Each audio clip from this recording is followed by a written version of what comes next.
The dramatic arrest of Pastor Timothy Omotoso, captured in the news and on social media, went viral shortly after Special Assignment exposed the alleged sex predator that is currently in police custody. So you can imagine those girls, they are dented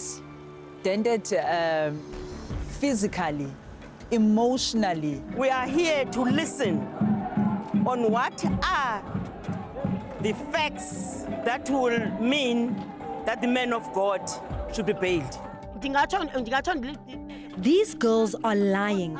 They were never raped, because I also have children who are girls who attended the church and they are their friends. Because fear is something that says to you, and that's what's so saddening in these areas. If there's a cult developing, your loyalty is like to God. Pastor Omotoso has been denied bail after several attempts by his defense to plead to the court. In this program, Special Assignment brings you an update on breaking the silence and covers the drama inside and outside of the Port Elizabeth Magistrates Court. We also explore the level of influence that Pastor Omotoso has on his followers.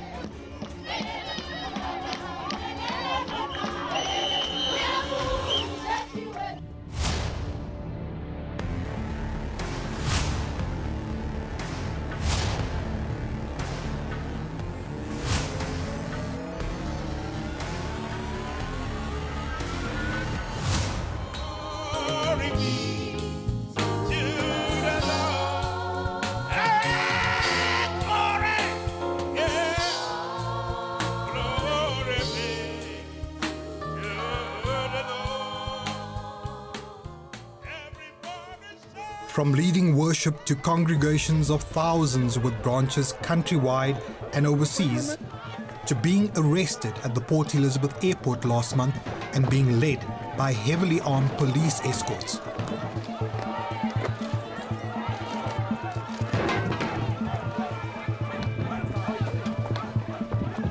Pastor Timothy Omotoso was arrested in April, a week after Special Assignment broadcast the first episode of Breaking the Silence, which ran concurrently with a Hawks investigation into the activities of this alleged sex predator and human trafficker.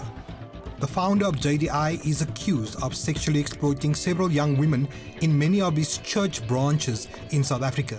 He faces charges of violating the Human Trafficking Act and sexual assault.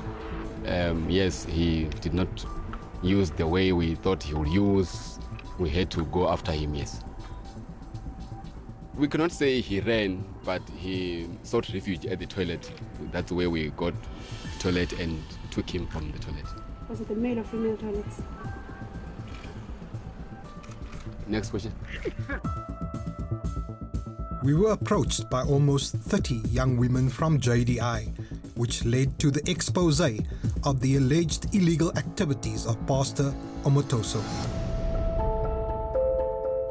He quickly went to his bed and was like, come here. And then I sat next to him. He was like, no, lie down, lie down. And then he was like, you can do anything to me, but don't kiss me. Don't kiss my tongue. Don't touch me here. Interacting with the pastor who in the beginning I obviously saw as a father figure, and I made that clear. And I was very young. I know there are girls who experienced this much younger than I was, but I wasn't mentally capable of understanding. Despite the arrest of their pastor, his loyal congregants attend every bail hearing at the Port Elizabeth Magistrates Court to protest and are still vehemently pleading his innocence. Tensions run deep outside the Port Elizabeth Magistrates Court for the bail application of Pastor Timothy Omotoso. On the one side, we have militant gender activists who are opposing bail. And right on the other side, we have the fans and supporters of Pastor Timothy Omotoso who want their revered leader to be released on bail. A strong police presence serves to divide the protesters outside the Magistrates Court.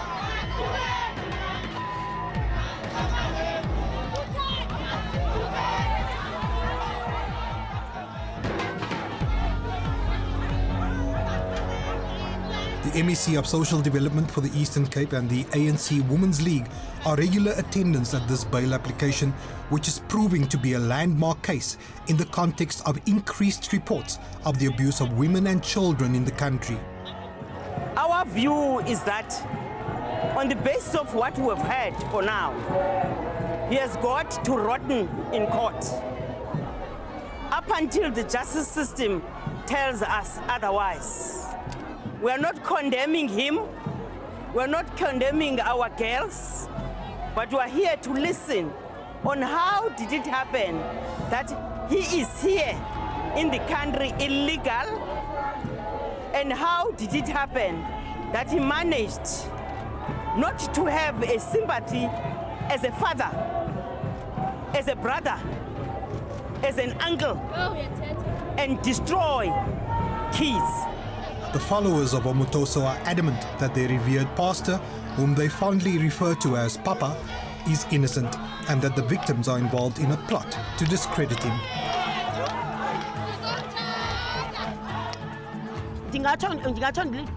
These girls are lying.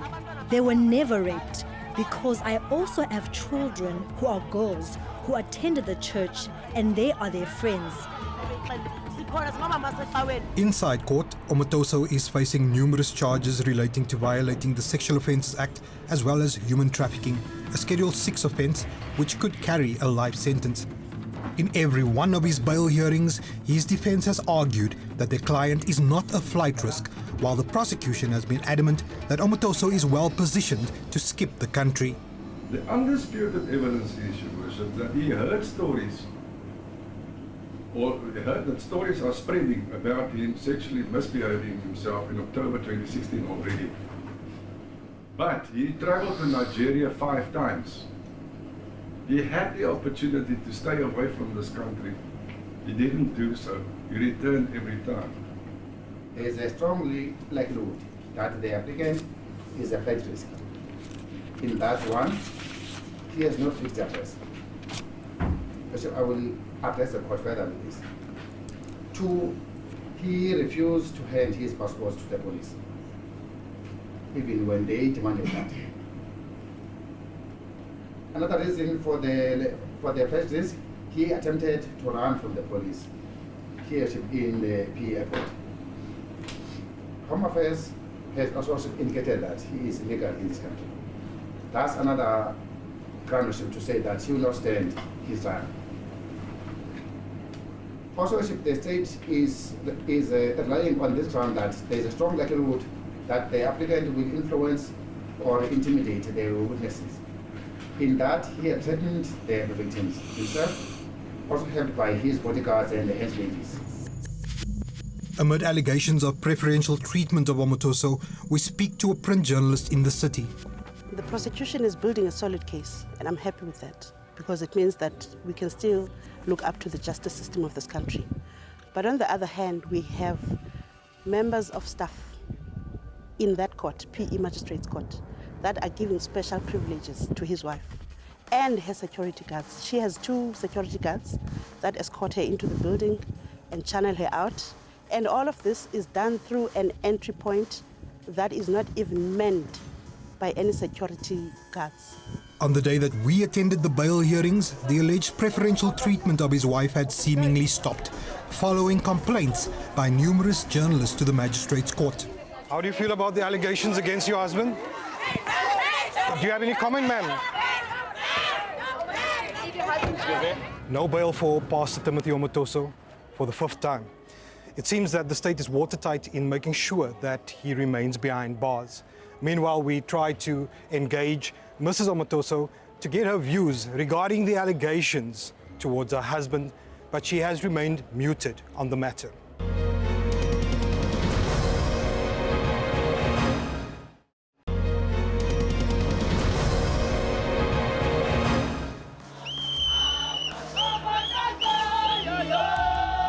Pamela Mabini is a radical gender activist who has regularly been attending the bail hearings of Timothy Omotoso. She has been at the forefront of exposing the pastor after she was approached by several of the victims a year ago. I got a call sometime last year. That was, I think, towards the end of the year, from the victims. I was in Joburg at that time, and they wanted my assistance. They wanted me to help them to expose the pastor. They told me what is happening. And I was like, okay, I'll be in PE. I can't remember the date. But then, yes, I came to PE and I met up with them, and then they told me exactly what was happening within the church.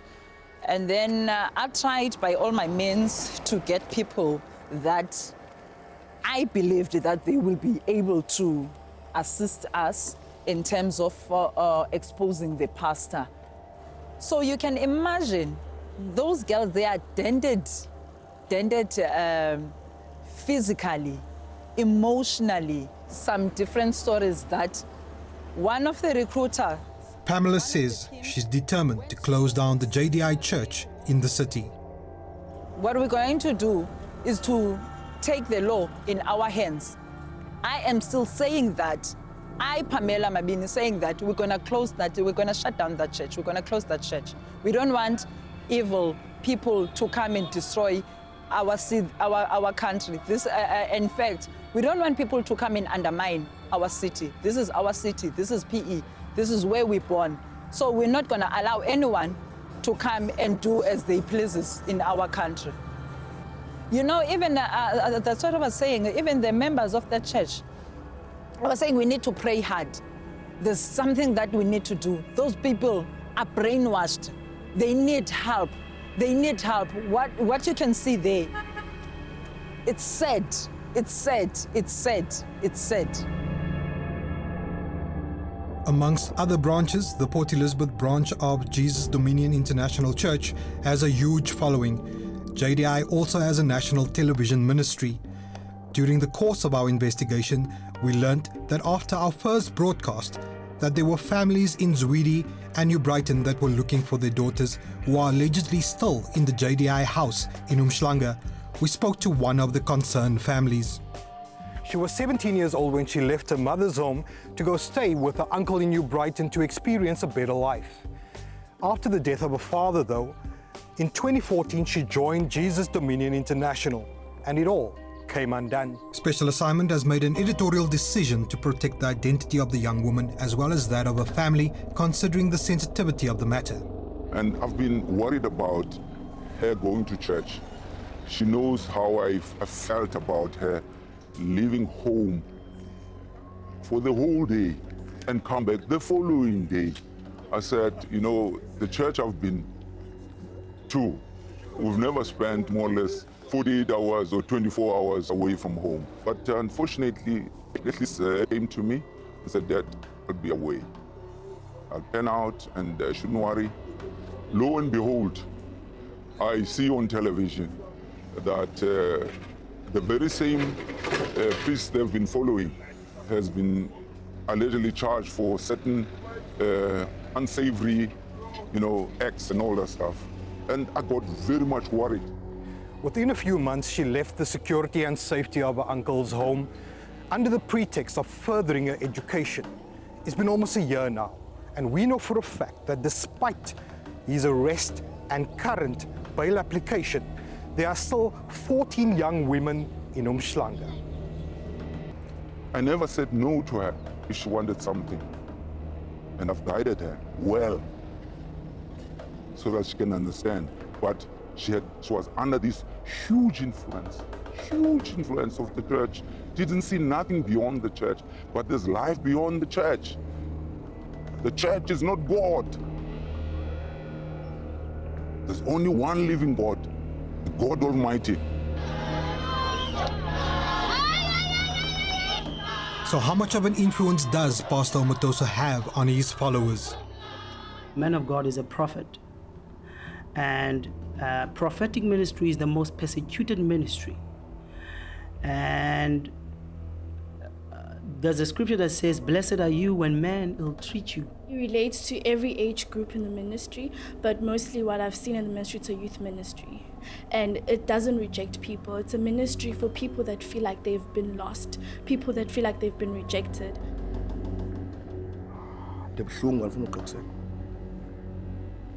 Ndithe kuwe if uthi Omotoso unosukela ifini yam ndingu-0.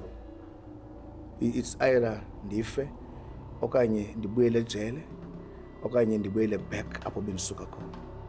At the helm of the investigation of this case is Lieutenant Colonel Robert Nechunda. He confirmed that when the Hawks went to the house in Umhlanga as part of the investigation, they found that there were still 14 young women living there. With the girls themselves who was said to be in the house. As things stand, we can say they are not the subject of our investigation. Although in the statements in court they've been mentioned that when we went there we found girls. They're saying they've been staying there and they're waiting for Papa to come back. And you can't just, like I've said, say, no, you go out here, you go out of here. Because like I've said, that house is somebody's house. The accused is renting. He says he has been investigating human trafficking syndicates for years and has never seen this level of control exerted by an alleged trafficker over his victims. In most cases, you'll find that girls who have been kept have been fed drugs. So whatever they were doing under the influence of drugs. But once they sober up, they know that what they're doing is wrong. But this one is a very different scenario.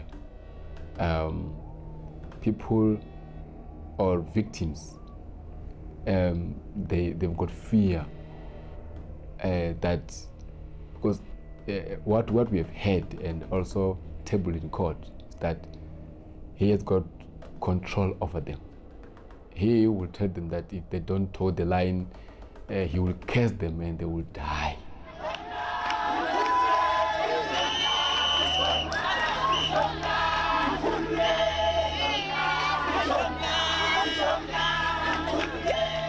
Meanwhile, with every bail application, his followers continue to call for his release, and experts believe that this phenomenon is a cause for concern. It's interesting that they call him daddy because obviously it tells us something, hey, that on some level they see him as a father figure and probably a very perfect father figure. And if in their eyes he's a perfect father figure, it doesn't fit that he can have any flaws, so they deny his flaws to keep him good. And I think certain people are more open to that. So if you come from a history maybe where you have a stronger longing for a perfect parental figure, and you find somebody in your adult life that you feel is that figure, you're going to be more prone to that whole process. Whereas if you don't need that, you're probably going to be, it's going to be possible for you to be more critical, to look at things more realistically. We spoke to the grandmother of one of the young women who has chosen to remain in the house. She believes that her granddaughter is drawn to this environment because there is no accountability. Ufuna ubheka ngaphi na xa ephuma phaya eze kwindawo ayaziyo and ayazi uba xa efukhethe apha kwam laa nto yayinkisile isekhona laa mthetho usekhona edongeni ubhaliwe. This family is one of those that are concerned about the future of their daughter and are pleading with her to come back home.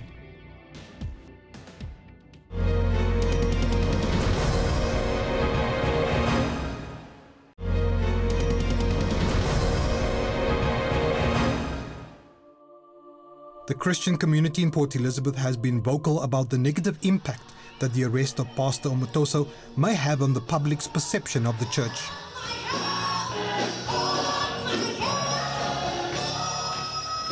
This is Pastor Jadezwini. He shepherds Ruck Ministries in Port Elizabeth.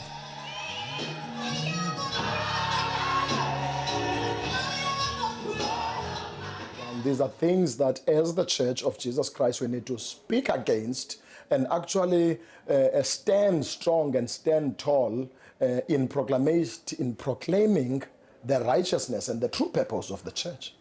I'm going to admit that for a while, as the church, we have not really shouted loud the real purpose of the church, and which is the proclamation of the gospel, the good news of Jesus Christ, the preservation of the people when they come into the church.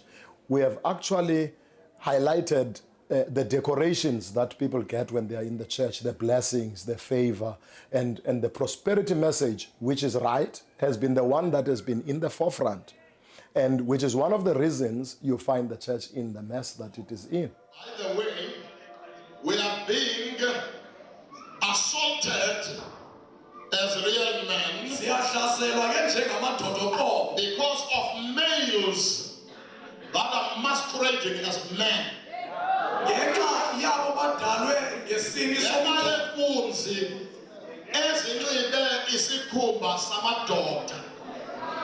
But there's a difference between a male and a man. Amen. Been appointed in the Assemblies of God to be part of the leadership, nationally speaking. So it's quite a... Other respected religious leaders in the city are also concerned about the mushrooming of independent churches in the area, seemingly with no sense of accountability. So when a person occupies a cult thing, go the other route. Number one is the accountability. Number two, everything focuses around this individual.